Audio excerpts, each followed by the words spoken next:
제가 목소리가 달라져서 좀 이상하시죠? 눈 감고 들으시면 다른 사람이 얘기하는 줄로 아실 텐데, 제 평소의 목소리에 지루해 하실까봐 제가 변음을 할까 한 것은 아니고요. 이제 목감기가 좀 심하게 걸려가지고 그래도 지금 굉장히 좋아졌어요. 1부 때는 소리가 잘 안 나왔는데 지금 많이 이제 풀려진 상태입니다. 그래서 제가 조근조근하게 말할 수밖에 없거든요. 그러니까 여러분들이 귀를 활짝 여시고 더 집중해서 잘 들어주시면 감사하겠습니다. 우리가 사도신경 신앙 고백 강의를 계속하고 있는데 11번째 시간입니다. 예수 그리스도에 대한 우리의 신앙 고백이 지금까지 7번, 오늘까지 하면 7번 하게 되면서 이제 마지막 시간이거든요. 예수는 하나님의 독생자요, 주 예수 그리스도, 그의 탄생과 고난과 또 죽으심과 부활하심, 장사되심, 부활하심, 그리고 승천. 오늘 마지막으로 이제 재림에 대해서, 예수님의 다시 오심에 대해서 우리가 이제 살펴볼 시간입니다. 이 재림은요, 지금까지 성경에서 이야기한 예수님에 대한 모든 예언들이 다 성취되고 마지막 하나 남은 예언의 말씀입니다. 그래서 예수님의 탄생으로부터 시작해서 고난과 부활과 승천, 이 모든 것들이 역사적 시간을 따라서 그대로 성취가 된 것처럼 마지막 예언인 이 예수님의 재림도 아직 일어나지 않았지만 곧 머지않은 시간에 일어나게 될 것을 우리는 분명히 알게 되는 것입니다. 이 재림이 얼마나 중요한가 하는 것은요, 성경의 구성을 보면 알 수 있어요. 창세기부터 요한계시록까지 되어 있는 이 성경 66권 첫 책인 창세기를 보시면 천지 창조가 있죠. 그로부터 시작해서 인류 역사가 전개가 되어지고 마지막 때 어떤 일이 벌어질 것인가 하는 것을 성경의 마지막 권인 요한계시록에서 이야기를 하는데, 거기에 예수님의 재림이 가득 들어있죠. 신천 신지를 바라보며 예수 그리스도가 오실 때에 그 일이 일어나게 되어지는 것인데, 성경의 클라이막스는 예수님의 재림이다 라고 말을 해도 틀린 말이 아닐 정도로 중요합니다. 그래서 이 재림에 관한 예언이 주로 신약 성경에 많이 기록이 되어 있죠. 구약 성경에는 예수님의 초림, 탄생에 대한 예언의 말씀이 많이 있습니다. 그런데 이제 신약 성경에는 신약 성경 27권이 총 장수로 하면 260장이에요. 절수로 하면 7,958절입니다. 7,957절도 있고 9절도 있고 여러 가지 좀 다른데요. 그것은 번역본을 무엇을 기준해서 절수를 세웠느냐에 따라 조금씩 차이가 있는 거니까 그렇게 감안하여 들으시면 되고요. 중요한 것은 이 신약성경 7,958절 중에 25절마다 한 번씩 예수님의 재림에 대한 예언의 말씀이 기록이 되어 있다 할 만큼 300회 이상 신약성경에 기록이 되어 있어요. 이것은요, 예수님의 초림, 탄생, 그리고 우리를 구원하시기 위하여 십자가에 죽으신 십자가 사건과 그로부터 부활하신 부활, 이러한 것들보다도 월등하게 많은 양으로 기록이 되어 있어요.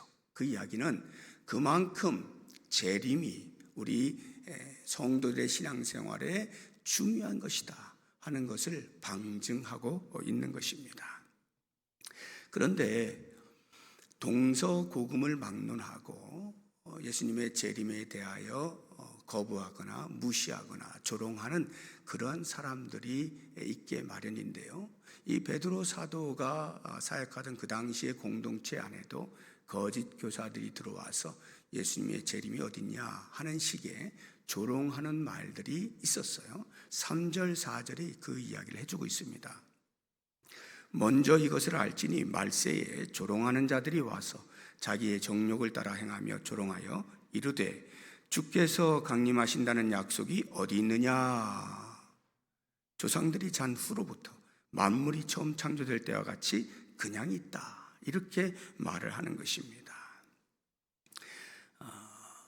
조상들이 잔 후로부터 만물이 처음 때와 그대로 있다는 말이 뭐냐 하면, 예수님이 재림하실 거야 라고 하는 신앙의 고백을 가지고 열심히 생활하다가 죽은 사람들, 그래서 그 사람들이 다시 부활하고 그래서 예수님의 재림을 보았느냐 이 말이에요.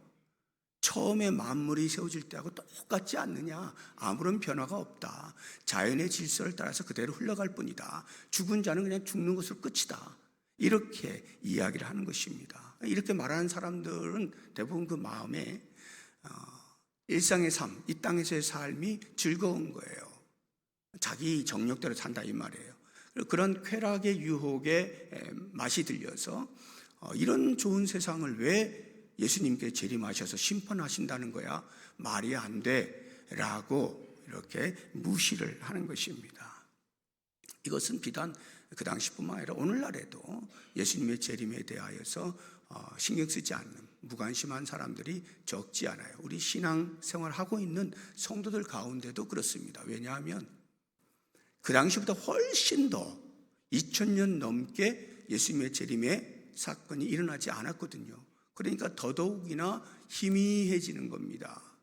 정말로 예수님이 오시긴 오시는 건가? 이렇게 하면서 뭐 오시든지 말든지 지금 내가 그냥 살고 있으면 되지 라는 생각을 하기가 십상입니다.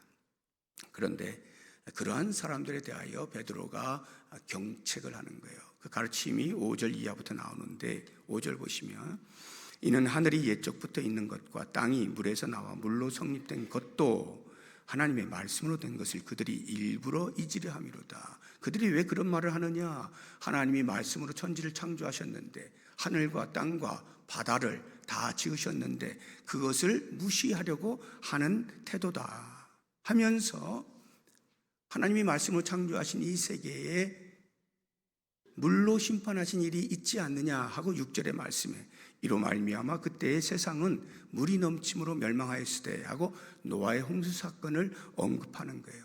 왜 노아의 홍수 사건을 언급하냐 하면, 그 당시 홍수 사건이 있을 수밖에 없었던 이유가 이 땅에 죄가 가득 찼기 때문이고, 그 일로 인하여 하나님의 심판이 임할 것이다라고 하는 경고의 말씀을 무시했기 때문에 결과적으로 노아의 심판, 홍수 심판이 있게 되어진 것을 말씀하고 있는 거예요. 그러면서 베드로가 봐라, 인류 역사상 이렇게 물로 심판받은 때가 있지 않았느냐?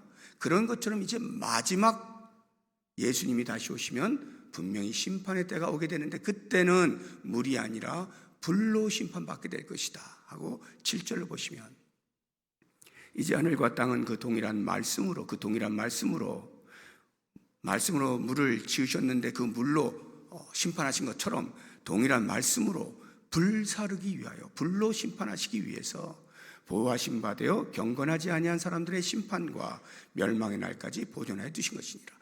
마지막 때가 되면 그런 일이 일어나게 될 것이다 하는 거예요. 이 불심판은 물심판과는 비교할 수가 없어요. 10절을 보십시오. 그러나 주의 날이 도둑같이 오리니 그날에는 하늘이 큰 소리로 떠나가고 물질이 뜨거운 불에 풀어지고 땅과 그 중에 있는 모든 일이 드러나리로다. 12절 보시면 뒷부분에, 그날에 하늘이 불에 타서 풀어지고 물질이 뜨거운 불에 녹아지려니와. 이 불심판은 물심판과 달리 하늘마저 다 심판을 하는 거예요. 그러니까 온 우주 전체를 다 심판하시겠다 하는 이야기입니다. 그래서 예수님께서도 마태복음 24장 29절에 이렇게 말씀하시는 거예요. 그날 환난 후에 즉시 해가 어두워지며 달이 빛을 내지 아니하며 별들이 하늘에서 떨어지며 하늘의 권능들이 흔들리리라. 전체가, 1월 성신 전체가 다 심판 가운데 놓이게 된다 하는 말씀을 하고 계시는 겁니다. 그래서 예수님께서는 그렇게 온 우주 만물의 심판뿐만 아니라 주님이 다시 오신 그날에는 반드시 악인들에 대한 심판도 있게 되어질 것을 말씀을 하고 있는데요. 마태복음 13장 49절 이하를 보시면, 세상 끝에도 이러하리라. 천사들이 와서 의인 중에서 악인을 갈라내어 불뭇불에 던져 넣으리니 거기서 울며 이를 갈리라. 그래서 의인과 악인은 도덕적 의인과 악인을 말하는 것이 아니에요. 예수 그리스도를 믿는 자를 의인이라, 믿지 않는 자를 악인이라 칭하는 것이고, 그리스도를 믿지 않는 악인들에게 풀무불에 던져지는 심판이 있을 것임을 분명하게 말씀하고 있는 것입니다. 그래서 마태복음 25장에 보면 예수님께서 세 가지 비유를 하시는데, 우리가 잘 알고 있는 비유들이에요. 열처녀 비유가 나오고, 달란트 비유가 나오고, 양과 염소의 비유가 나오는데요, 이 세 가지 비유는 전부 다 예수님께서 반드시 다시 오실 것이고, 다시 오시면 반드시 심판하실 것이다 하는 것을 확인시켜주는 비유의 말씀인 것입니다. 이렇게 예수님의 재림이 머지않은 날 곧 오게 될 것인데, 중요한 것 하나 우리가 놓치지 말아야 되는 것은, 그래서 언제 오십니까? 라는 질문에 대하여서는 성경이 이렇게 답을 해요. 그때와 시를 알 수 없다 하는 것입니다. 10절 말씀 보세요. 그러나 주의 날이 도둑같이 오리니, 도둑같이 온다는 말은 몰래 오겠다 이런 뜻이 아니에요. 예수님의 재림 때는 모든 사람이 다 보도록 오셔요. 도둑같이 오신다는 말은 예기치 못한 때에 오신다, 우리가 생각하지 못한 때에 오신다, 이런 이야기입니다. 그래서 사도 바울도 역시 말하고 있어요. 데살로니가전서 5장 1절 2절 보시면, 형제들아 때와 시기에 관하여는 너희에게 쓸 것이 없음은 주의 날이 밤에 도둑같이 이를 줄을 너희 자신이 자세히 알기 때문이라. 그래서 언제 오실지는 모른다는 거예요. 예수님께서도 같은 말씀을 하셨어요. 당신 스스로도 당신이 언제 오시게 될지를 모른다고 말씀하시거든요. 마태복음 24장 36절 보시게 되면, 그러나 그날과 그때는 아무도 모르나니 하늘의 천사들도 아들도 당신 예수 그리스도 당신 스스로도 모르고 오직 아버지만 아시느니라. 그런데 인간들은 예수님이 언제 오시는 것에 대한 궁금증을 늘 가지고 있죠. 그래서 역사 속에서 계속 예수님이 이때 오셨다, 저때 오신다, 이런 예언의 말들을 종종 하곤 했어요. 우리나라에서도 그런 일이 한 번 있었죠. 크게 1992년 10월 28일에 예수님이 오신다고 주장한 다미선교회 이장님 목사가 있었죠. 다가올 미래를 준비하라의 줄임말이에요. 다미선교회. 92년 10월 28일에 오신다 해서 그날에 이 말을 믿은 성도들은 전부 한 자리에 모여가지고 전부 예수님 오실 것을 기다리고 있었어요. 그때 제가 호주에 있었거든요. 유학을 마치고 92년 11월 초에 제가 한국에 들어왔는데, 그 며칠 전 10월 28일에 이 일이 일어났어요. 호주에도 이런 다미선교회가 많이 들어와가지고 성도들이 여기저기 모여인 거예요. 하얀 옷 입고 목욕하고 준비해가지고. 그래서 호주 공영방송들이 전부 하루 종일 취재를 했습니다. 예수님이 오시면 어떻게 오시는가, 어떻게 되나, 그거 취재한다고 카메라 들고 하루 종일 그들과 함께 있었어요.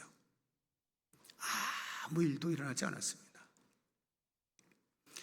예수님이 언제 오실 것인가에 대하여서는 우리에게 알려주지 않아요. 왜 알려주지 않으실까요?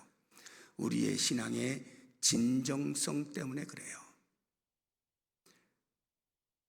만약에 부모가 자녀에게, 야, 나 지금 외출하는데 7시에 내가 돌아올 거야, 그때까지 계속 공부하고 있어라, 이렇게 이야기하고 외출했다라고 한다면, 어떤 자녀는 꾸준히 공부하기도 하겠지만, 어떤 자녀는 7시 오신다고 그러면 6시 59분까지는 4시간이구나 하고는 게임 열심히 하고 자기 하고 싶은 거 다 하다가 1분 전에 이제 오신다 하고 책상에 앉아가지고 열심히 공부하는 척 하고 있으면, 부모가 와서 얘가 계속 공부를 한 건지 잠깐 하는 척 하는 건지 모르죠. 부모는 인간이기 때문에 몰라요. 근데 우리 하나님은 다 아셔요. 하나님은 다 아시지만 왜 때를 안 가르쳐 주시냐 하면, 우리들의 신앙 때문에 그런 거예요. 우리가 마치 그 아이처럼 그렇게 할까 봐. 예수님이 92년 10월 28일에 오신다고 그러면 10월 27일까지는 뭐 내가 즐길 거 신나게 즐기다가 하루 한번 경건하게 살아보지 뭐, 이렇게 할 수 있다는 거예요. 그게 인간의 본성이라는 거죠. 악한 인간의 본성은 예수님의 다시 오심의 때를 알게 되어지면 그때까지 방만히 살다가 그 직전에 가서 하게 될 신앙생활 하는 척 하게 될 확률이 대단히 높다는 거예요. 바로 그러한 우리의 신앙의 진정성 때문에 때와 시기를 알려주지 않으시는 거예요. 그래서 우리는 그 때와 시기를 알 수 없기 때문에 그러면 재림을 기다리고 있는 신앙인으로서 과연 지금 나는 어떻게 살아야 되겠느냐 하는 이 부분이 굉장히 중요하겠죠. 그래서 우리의 재림 신앙을 가진 사람의 삶의 태도에 대해서 제가 몇 가지를 말씀을 드릴 때 잘 들으시고 내가 지금 이렇게 살아야 되는구나 생각하시면 되겠어요. 첫 번째가 깨어 있어야 하는 것입니다. 깨어 있는다. 잠자다가 우리가 아침이 되면 일어나잖아요. 그런 것처럼 우리의 영성이 늘 각성되어 있어야 한다 하는 말이에요. 그래서 사도 바울이 이렇게 말합니다. 데살로니가전서 5장 6절에 보면 그러므로 우리는 다른 이들과 같이 자지 말고, 여기 잔다는 말은 그냥 쿨쿨 잔다는 말이 아니라 영적인 잠을 말하는 거예요. 자지 말고 오직 깨어 정신을 차릴지라. 어떻게 깨어 정신을 차리느냐? 예수님께서는 그것을 기도와 함께 말씀을 하셔요. 누가복음 21장 36절 보시면 이러므로 너희는 장차 올 이 모든 일을 능히 피하고 인자 앞에 서도록 항상 기도하며 깨어 있으라. 항상 기도하며 깨어 있으라. 우리의 영성이 깨어 있기 위해서는 기도의 자리를 찾아야 되는 거예요. 기도하기를 쉬지 않아야 하는 것이죠. 깨어 있는다는 말은 우리 주님이 언제 오실지 모르니까 잘 준비하고 있어야 된다 하는 말이에요. 마태복음 24장 42절을 보시면 그러므로 깨어 있으라. 어느 날에 너희 주가 임할는지 너희가 알지 못함이니라. 알지 못하잖아요. 그래서 우리는 늘 준비하고 있어야 돼요. 44절 보세요. 이러므로 너희도 준비하고 있으라. 생각하지 않은 때에 인자가 오리라. 아까 제가 말씀드린 마태복음 25장에 나오는 열전의 비유 가운데 미련한 5처녀는 신랑이 언제 올지 준비를 하지 않고 있다가 갑자기 신랑이 오니까 나 기름이 없는데 기름 좀 줘 하고 허둥지둥 되어봐야 이미 늦었죠. 버스가 지나간 다음에 손을 흔드는 것과 마찬가지인 것입니다. 깨어있는다 하는 것은 주님이 언제 오시더라도 맞이할 준비가 되어 있어야 한다 하는 뜻이에요. 그렇다고 하면 그렇게 깨어 있어서 우리가 무엇을 하느냐? 주님을 맞이하기에 부끄럽지 않을 삶, 그것은 곧 거룩하게 사는 삶입니다. 거룩하게 사는 삶. 그래서 11절 말씀을 보게 되면 너희가 어떠한 사람이 되어야 마땅하냐 하고는 그 뒤에 거룩한 행실과 경건함으로, 거룩한 행실과 경건한 삶을 살아야 한다라고 말씀하고 있는 거예요. 이것을 사도 바울은 다른 용어들을 통해서 같은 의미들을 전달해 주고 있는데요. 낮에와 같이 단정히 행하라 이렇게 말씀해요. 로마서 13장 보시면 13절 이하에 낮에와 같이 단정히 행하고 방탕하거나 술 취하지 말며 음란하거나 호색하지 말며 다투거나 시기하지 말고 오직 주 예수 그리스도로 옷 입고 정욕을 위하여 육신의 일을 도모하지 말라. 가끔 낮에도 술 취한 채 휘청거리는 사람들이 없지는 않지만 대부분 그렇지 않죠. 낮에는 정상적인 생활을 해요. 그런 것처럼 우리의 영적인 생활에 있어서도 낮처럼 그렇게 단정한 생활을 해야 한다 말씀하고 있는 거고요. 또 다른 표현으로는 사도 바울이 땅에 있는 지체를 죽여라 이렇게 표현하기도 합니다. 골로새서 3장을 보시게 되면 4절 이하에 우리 생명이신 그리스도께서 나타나실 그때에 너희도 그와 함께 영광 중에 나타나리라. 그러므로 땅에 있는 지체를 죽이라. 곧 음란과 부정과 사욕과 악한 정욕과 탐심이니 탐심은 우상 숭배니라. 해서 우리의 본성대로 살아가고자 하는 옛 모습들을 따라 살지 아니하고 그리스도 안에서 새로운 피조물 되어진 우리가 그리스도의 사람으로서 그리스도의 성품을 닮아 그리스도에게까지 자라나는 그와 같은 거룩한 삶, 경건한 삶을 살아야 하는 것입니다. 세 번째로 재림신앙을 가진 사람은 충성을 다해야 합니다. 충성한다는 말은 우리의 영적인 해이함을 경계하는 말입니다. 하나님께서 우리에게 맡겨진 사명이 있죠. 그 맡겨진 사명 완수를 위해서 하루하루 순간순간 영적인 해이에 빠지지 아니하고 경각심을 가지고 그 사명을 이루어내는 일에 성실하게 감당해야 된다 하는 말이에요. 만약에 예수님이 2000년 동안도 오시지 않았는데 내 시대에 오시겠어?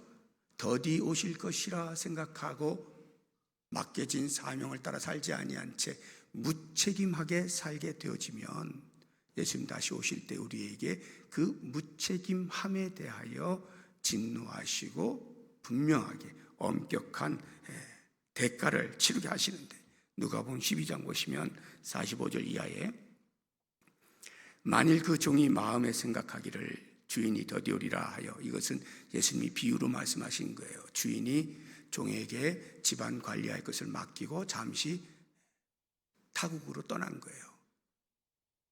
그런데 그 종이 그 주인의 말대로 하지 아니하고 남녀 종들을 때리며 먹고 마시고 취하게 되면, 자기 마음대로 살면 생각하지 않은 날 알지 못하는 시각에 그 종의 주인이 이르러 엄히 때리고 신실하지 아니한 자의 받는 벌에 처하리니, 주인의 뜻을 알고도 준비하지 아니하고 그 뜻대로 행하지 아니한 종은 많이 맞을 것이다. 우리가 주님께서 맡겨준 사명에 성실하게 충성을 다하지 아니한 채 그냥 내 욕심을 따라서 마구 살다가 주님이 다시 오시게 되면 그렇게 산 것만큼의 대가를 치르게 해 주시겠다 말씀을 하시는 거예요. 우리가 교회 안에서 이런저런 모습으로 섬기잖아요.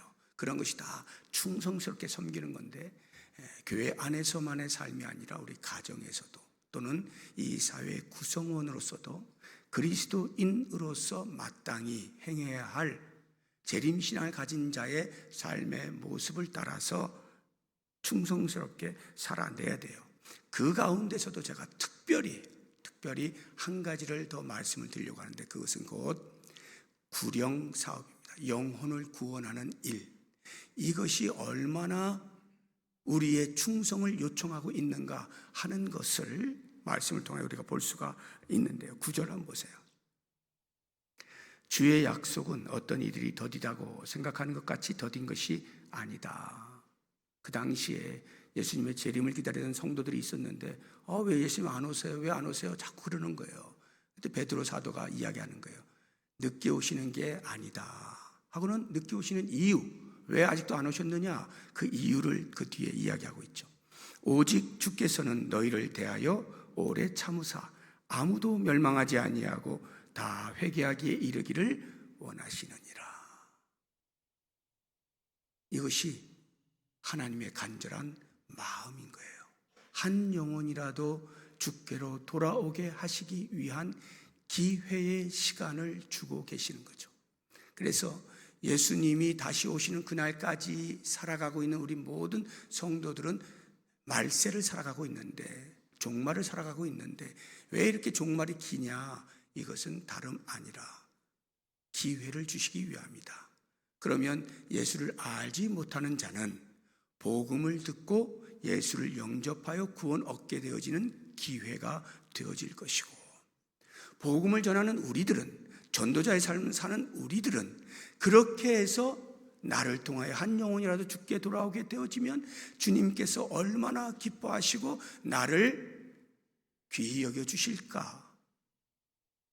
한 영혼이라도 주께로 더 돌아오길 원하시는 하나님의 간절한 마음, 하나님의 선교에 동참하는 영광을 고대하면서 마지막 날에 우리에게 주실 하나님의 상급, 그 상급의 기회가 이 종말을 사는 전도자의 삶에 주어지고 있다는 거죠.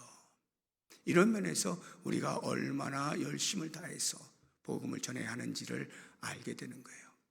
이미 광고 시간에 말씀을 드렸지만 우리 교회가 4년 동안이나 복음을 전하는 일에 중단되어진 안타까움이 있었는데 이제 다시금 힘을 내어서 복음 전하는 사역을 감당하고자 합니다. 이 일에 어느 누가 별도로 특별히 부름받은 것 아니라 성도이면 누구든지 복음 전도의 사명을 감당하도록 부름을 받은 거예요. 그래서 우리가 어찌하든지 개인적으로 여러분들이 전도하는 그러한 생활을 하시겠지만 교회적으로 전도하는 이 지역 전도에 여러분이 최소한 한 달에 한 번 이상씩을 작정하시고 나오셔서 다 같이 이 일을 감당하시면, 그래서 우리를 통하여 누가 교회로 나오고 복음을 듣고 예수를 믿게 되느냐 하는 부분은 우리가 다 알지 못한다 할지라도 우리 하나님은 알고 계시잖아요. 하나님이 다 세고 계시고 기록하고 계시거든요. 그에 따라서 우리에게 상급을 주실 거예요. 그러한 기회를 놓치지 마시고 최선을 다해서 힘을 다해서 복음을 전하는 일에 동참할 수 있기를 바랍니다. 마지막 재림신앙을 가진 성도의 삶을 한 가지 더 말씀을 드린다면 그것은 주의 오심을 대망하는 거예요. 대망이 무슨 뜻인가? 12절 보세요. 하나님의 날이 임하기를 바라보고 간절히 사모하라. 주님 언제 오십니까? 간절히 사모하는 것, 이것이 대망이에요. 13절 보세요. 우리는 그의 약속대로 의가 있는 곳인 새하늘과 새 땅을 바라보도다. 주님 다시 오실 때 신천신지 새하늘과 새 땅이 임할 것을 바라보는 거예요. 이러한 주의 오심을 대망한다는 것은 주님이 반드시 다시 오심을 전제하는 거죠. 주님이 오시지 않는데 대망하는 것은 어리석은 거예요. 오심이 전제되는 거예요. 앞서도 말씀드렸지만 주님이 다시 오실 것에 대한 예언의 말씀은 성경 전체를 덮고 있다 해도 과언이 아니에요. 몇 가지 그 증명들을 우리가 말씀을 통해서 보게 되면 예수님 당신 스스로 이 땅에 오실 것에 대해서 말씀을 하시죠. 마태복음 26장 64절 보시면 예수께서 이르시되 내가 말하였느니라. 그러나 내가 너희에게 이르노니 이후에 인자가 권능의 우편에 앉아있는 것과 하늘 구름을 타고 오는 것을 너희가 보리라. 예수님께서 겟세마네 동산에 기도하신 이후에 잡혀가서 대제사장의 뜰에서 모여있는 공회원들 앞에서 이 말씀을 하시는 거예요. 자, 이제 나는 너희들에게 잡혔다. 나는 죽을 거야. 그렇지만 부활해서 승천하고 하나님 보좌 우편에 앉아있다가 반드시 너희에게 다시 온다. 너희가 그것을 보게 될 것이다. 이렇게 말씀하시는 거예요. 예수님이 승천하실 때 제자들이 넋을 놓았습니다. 예수님 진짜로 가시나요? 그럼 우리는 어떻게 되죠? 이렇게 넋을 놓고 있을 때 천사들이 말씀을 하죠. 사도행전 1장 11절을 보시면 이르되 갈릴리 사람들아 어찌하여 서서 하늘을 쳐다보느냐? 너희 가운데서 하늘로 올려주신 이 예수는 하늘로 가심을 본 그대로 오시리라. 천사도 증명하는 것이고요. 사도들도 계속해서 이야기합니다. 대표적으로 바울을 보시게 되면 데살로니가전서 4장 16절 이하에 주께서 호령과 천사장의 소리와 하나님의 나팔 소리로 친히 하늘로부터 강림하시리니 모든 사람이 볼 수 있도록 예수님이 다시 오신다는 거예요. 그리스도 안에서 죽은 자들이 먼저 일어나고 그 외에 우리 살아남은 자들도 그들과 함께 구름 속으로 끌어올려 휴겁니다. 공중에서 주를 영접하게 하시리니 그리하여 우리가 항상 주와 함께 있으리라. 분명히 말씀하고 있어요. 예수님의 동생인 야고보 장로도 이야기합니다. 야고보서 5장 7절 이하를 보시면 그러므로 형제들아 주께서 강림하시기까지 길이 참으라. 왜 오늘 안 오시나 내일 안 오시나 하지 말고 길이 참으라. 보라 농부가 땅에서 나는 귀한 열매를 바라고 길이 참아 이른 비와 늦은 비를 기다리나니 너희도 길이 참고 마음을 굳건하게 하라. 주의 강림이 가까우니라. 주의 강림이 머지않은 날 임하게 될 것이니 길이 참으라 말씀하는 거예요. 이 주의 오심을 대망한다는 말은요, 현실 도피성 멘트가 아닙니다. 우리가 그토록 존경하고 사랑하고 예수님 때문에 제가 구원받았습니다, 감격하고 감사하는 그 예수님의 얼굴을 직접 대면하여 뵙게 되어지는 그 영광을 고대하는 것이 주의 오심을 대망하는 모습이에요.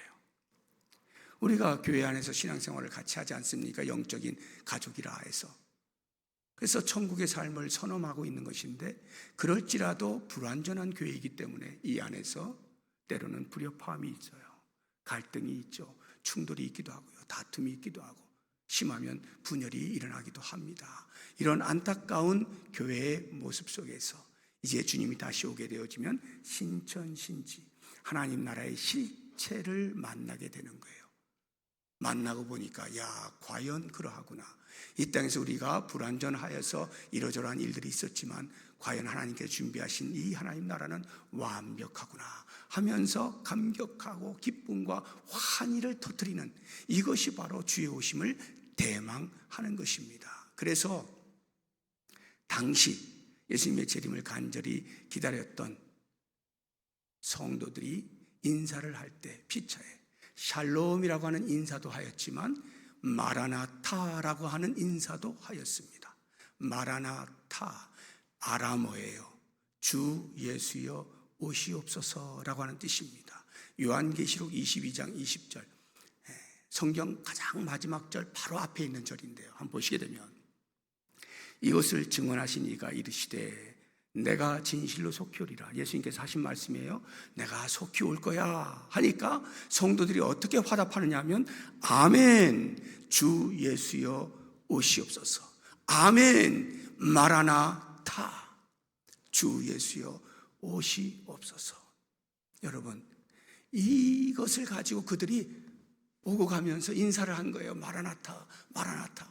왜 이런 인사를 했을까요? 예수를 믿어 핍박을 받는 거예요. 공고한 중에 있어요. 고통 중에 있어요. 그러한 성도들로 하여금 위로하는 겁니다. 격려하는 겁니다. 고통을 견뎌내면 반드시 주님이 다시 오신다. 마라나타. 그것은요, 비단 박해로 인하여 고통 중에 있는 성도들을 위로하는 차원에서만의 인사가 아닙니다. 때로는요, 그 반대로 이 땅의 삶이, 세상에서의 삶이 나름대로 재밌어요. 즐거워요. 내 욕심대로 살아가는 것 괜찮아요. 그래서 자만합니다. 유혹에 빠집니다. 이러한 사람들에게 마라나타, 우리가 이러고 있을 때가 아니요, 주님 다시 오심을 기다려야 될 사람입니다. 주님 오실 때 보고할 것이 있도록 준비해야 되는 사람들입니다. 충성스럽게 사명을 감당해야 되는 사람들입니다. 이렇게 참신앙인의 자세를 견지하는 차원에서 성도와 성도가 서로 인사를 나누는 거예요. 마라나타. 실제로 우리의 삶 속에서 마라나타를 인사하는 경우는 거의 없어요. 샬롬은 많이 하는데, 샬롬은 참 많이 하죠. 마라나타는 잘 안 해요. 왜냐하면 멀었다고 생각하는 거예요. 설마 내 때 오시겠어? 이런 생각이 은연중에 있는 거예요. 2000년 동안 안 오셨는데 뭐 지금 또 오시겠나? 근데 여러분, 만약 내일 오시면 어쩔 건데요? 주님이 내일 오시면 어쩔 거예요? 왜 이렇게 일찍 오셨어요? 왜 말도 안 하고 오셨어요? 변명 못 한다고요. 도둑같이 임하시는 예수님의 재림에 대하여 우리는 늘 깨어서 준비하되 우리의 삶을 거룩하게 경건하게 주님이 맡겨주신 사명을 잘 감당하는 것으로 주님 오실 때 주님 제가 이렇게 살았습니다 고백할 것이 있도록 살아내야 돼요. 그것이 재림신앙이고, 그렇게 보고할 때 우리 예수님께서는 반드시 너희들이 행한 대로 갚아주겠다 말씀하시는 거예요. 우리가 행한 대로 갚아주실 상을 바라보면서 온전한 재림의 신앙으로 굳건하게 살아가실 수 있는 우리 모든 성도님들 되시기를 주의 이름으로 축복합니다. 이 시간에 말씀을 좀 묵상하시면서 같이 기도하는 시간을 잠시 가지려고 하는데, 그 전에 우리 찬송 한 곡을 같이 부르도록 하겠습니다. 그날이 도적같이라고 하는 찬송인데요, 제가 한번 가사를 읽어볼게요. 그날이 도적같이 이를 줄 너희는 모르느냐. 늘 깨어있으라. 잠들지 말아라. 주님과 동행하라. 평강의 하나님이 너희를 거룩하게 하시고 온 몸과 영혼이 주우실 그날에 흠없기 원하노라. 여진 찬송 같이 먼저 불러보도록 하겠습니다.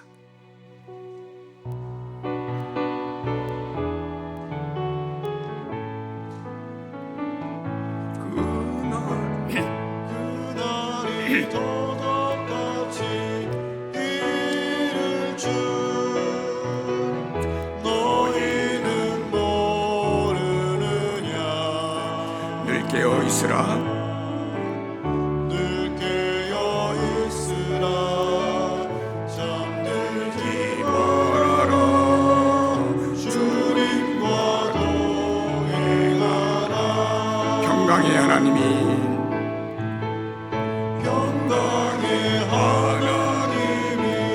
너희를 거룩하게 하시고 온몸과 영혼이 주 오실 그날에 흠없기 원하노라. 항상 기뻐하라. 쉬지 말고 기도하라. 범사에 감사하라. 이는 예수 안에서 너희에게 향하신 하나님 뜻이니라. 아멘. 제가 몇 가지 기도 제목을 드리겠습니다. 하나님, 깨어있는 신앙을 하게 하소서. 늘 기도하며 깨어있게 하소서. 기도해 주시고, 거룩한 삶을 위하여 기도하는데 주님을 뵐 때 부끄럽지 않도록 거룩한 행실과 경건한 삶을 살게 하소서. 기도하시고요. 맡은 자에게 구할 것은 충성이라 하였습니다. 주님의 마음을 시원하게 해드리는 충성스러운 청지기가 되게 하소서. 기도하시고, 복음 전도에 부름 받아서 구령의 열정으로 힘쓰게 하여 주옵소서. 마라나타 인사합니다. 주의 다시 오심을 간절히 고대하는 소망을 품고 살아가게 하소서. 이와 같은 기도의 제목들 가지고 우리 다 같이 한 목소리로 통성으로 기도하겠습니다. 하나님 아버지, 감사합니다. 주님께서 이 땅에 오셔서 고난을 받으시고 부활하시고 승천하셔서 하나님 보좌 우편에 앉아 계시다가 이제 마지막 남은 성경의 예언으로 이 땅에 다시 오시게 될 터인데, 우리가 믿음으로 주의 다시 오심을 바라봅니다. 주님 언제 오실지 알 수 없으니 늘 깨어있기를 원합니다. 기도하면서 우리의 영혼이 바르게 설 수 있기를 간절히 소망합니다. 준비하지 못하여서 주님 오실 때 당황하는 일이 없게 하여 주시옵소서. 깨어서 거룩하게 경건하게 살아가도록 연습할 수 있도록 도우시기를 원합니다. 우리의 죄성이 끊임없이 옛 모습을 따라 살고자 할 때 그리스도 안에서 새로운 피조물 된 우리들이 예수 그리스도의 성품을 본받고 닮아서 그리스도에까지 자랄 수 있도록 열심을 다하여 거룩의 삶을 살아내게 하여 주시기를 간절히 원합니다. 주님께서 우리를 부르실 때에 부름의 목적이 우리에게 맡기신 사명이 있는데, 우리는 얼마나 그 사명을 잘 발견하고 충성스럽게 섬겨드렸는지 돌아봅니다. 주님이 오실 때에 우리가 이렇게 하였습니다. 내려올 것이 있도록 주님의 마음을 시원하게 드릴 수 있는 충성스러운 정지가 되도록 도우시기를 원합니다. 무엇보다도 복음을 전하는 일에 전심전력하기를 원합니다.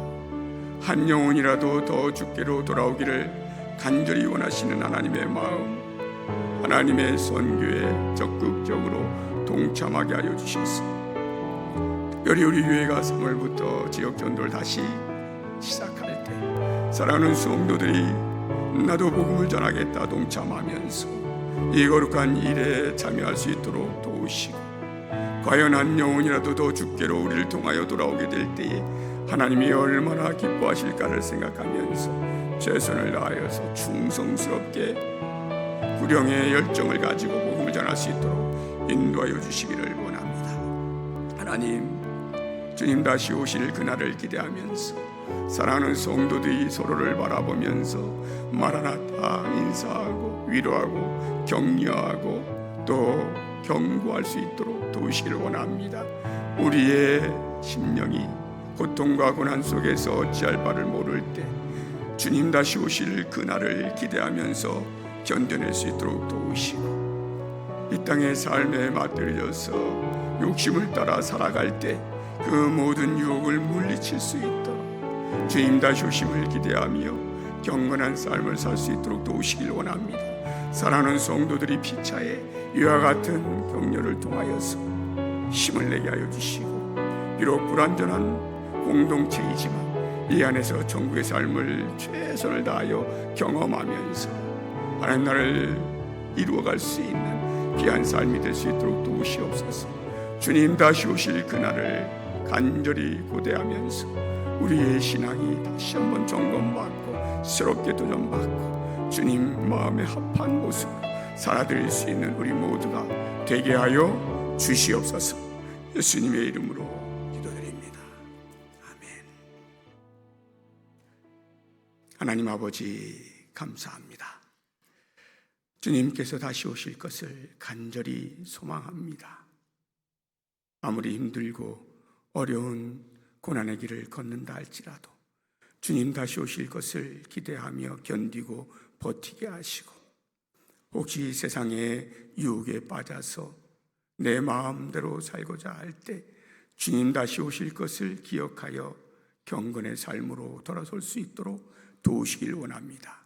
우리 모든 성도들이 참 신앙인으로 재림의 신앙을 고백하는 자답게 주님 보시기에 합당한 삶을 살아가도록 도와 주시옵소서.